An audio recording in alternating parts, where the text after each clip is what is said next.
Well, welcome back to Cityline. With me, I have somebody who, well, if you've watched this show, you know how much I love and I appreciate and have so much gratitude for this man and for his team. I'm talking about Jeremy Simler with the Northwest Furniture Bank. You are the Director of Development, and one heck of a great guy to let us break into a family trip, a birthday trip. What do? You pull over in front of a coffee and get your phone set up and you're ready to go. If that's not resilient, I don't know what is. That's right. We've learned how to adapt and overcome in these times, haven't we? And so we just make it what it ain't, right? Absolutely. Well, first off, for people who perhaps do not have the pleasure of knowing what Northwest Furniture Bank is and what it does, Jeremy, would you please enlighten them? I would love to. Northwest Furniture Bank is the local furniture bank. So if you think about a food bank, if you think about a clothing bank, we do the same thing as a food or a clothing bank would do, but with furniture. We work with hundreds and hundreds of referral agencies in Pierce County. In fact, now all the way down to Clark County, we have a location in Vancouver.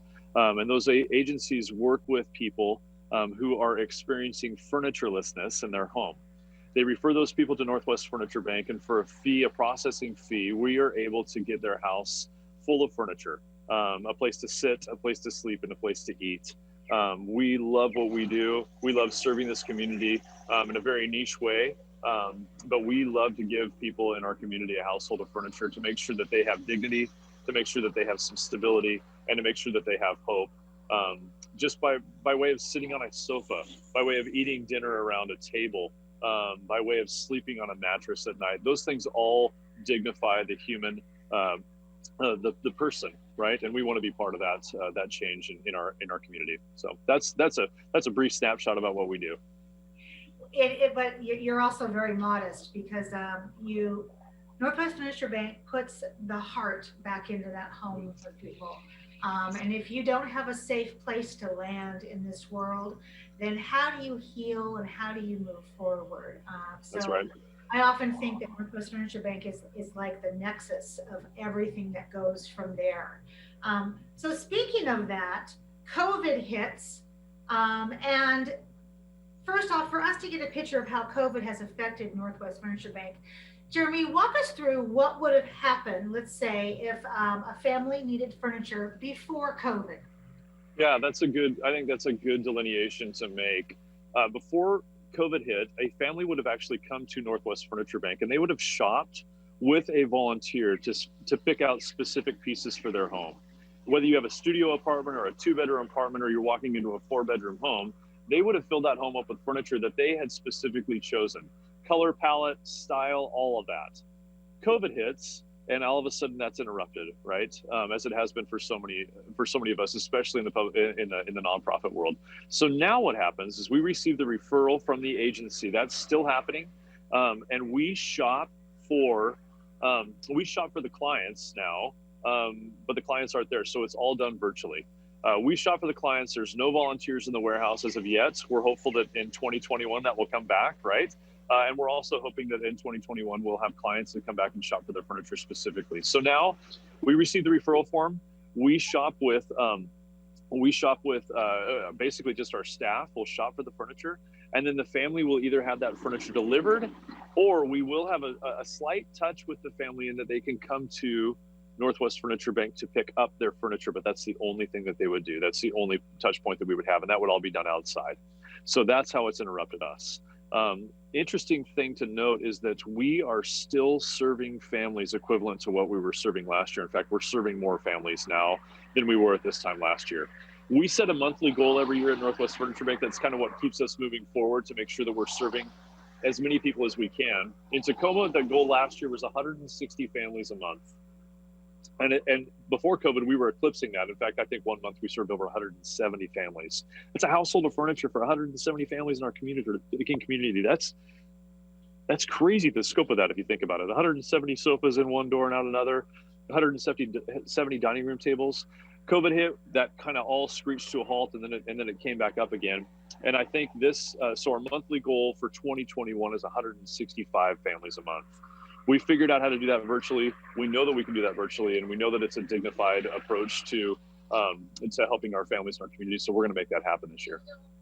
That is incredible. That is just so inspiring. And again, 170 families, but within a family there could be 3, 4, 5 people.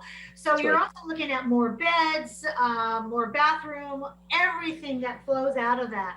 So on the other side of it is the furniture. So Jeremy, where do you find the furniture, and what's the process of getting it in, and how has that changed? Yeah, our furniture's we source furniture from hotels. We source furniture from the restaurant industry. We source furniture from all sorts of organizations that you would think, well, how would that work? Well, if a restaurant, let's say a restaurant's going to change out their tables, well, okay, that's great. What are you going to do with your old tables? Maybe you'll give some to your employees. Maybe you'll do, but the rest of them we want, because that's a table for a family that's eating off the floor in our community. We can't have that. It's not right. So we want that. We also source furniture from people like you, from all of our viewers, right? We want you to come down. We want you to give that old sofa that we don't want your sofa that the cat has scratched up. We don't want that. That's not dignified. But we want your really good, lightly loved furniture to be donated to Northwest Furniture Bank. NWFurnitureBank.org is our website. That gives all of our operation hours. It gives you your drop-off options, your pickup options. We have trucks that are on the road right now 4 or 5 days out of the week, doing pickups and deliveries. So we source furniture from single-family residences on up to hotels and motels. So that's where our furniture comes from, and we still need it, folks. We need a lot of furniture to serve 165 families a month. As I said, we need 165 sofas to come in every single month. So that's good. We also have incredible retail partners in town, and we've loved them for years, and they've loved us for years. And so we're super grateful for them, because every once in a while we'll get a phone call from our friends at Selden's or Old Cannery or Harkness Furniture in South Tacoma, and they'll say, hey, we've got some back stock that we need to come have you pick up. And so we'll drive down and grab that. They're also phenomenal about connecting the dots. If you have a sofa, you've purchased a sofa from us, then please go donate your old sofa to Northwest Furniture Bank. They're phenomenal at not keeping us a secret. So that's where we get our furniture. I love that. So speaking of secrets, the chair affair is no longer a secret in Tacoma. Right. By just its brilliant name, but also the uniqueness of this event. So last time I had you on, I think we were just sliding into Chair Affair. So give us a recap of how it went, and then let's talk about what's coming up with Chair Affair. Yeah, so real quick recap is that we eclipsed anything that we had ever done before. I think a lot of people that shifted from a live event to a virtual event, you cut overhead by 75, sometimes 80, 90%. So you don't have that overhead. So the net gain in that has just been unbelievable. We had an incredible partner, a donor, come alongside Northwest Furniture Bank and offer a $100,000 grant this year, or a $100,000 match. So that put us well above the mark this year. So a resounding success. Really a ton of praise and a ton of thanks and gratitude goes to our donors that really kind of helped make the whole thing possible. Without our donors, we don't have Chair Fair. Without our donors, we really don't have Northwest Furniture Bank either. So we're so grateful for them.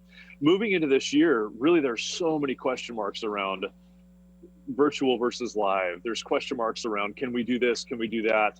What does that need to look like? So as of today, the idea is to do some sort of a hybrid event. That said, we still don't have a date for that yet, because everybody's kind of on this tightrope of, do we book something? Do we not book something?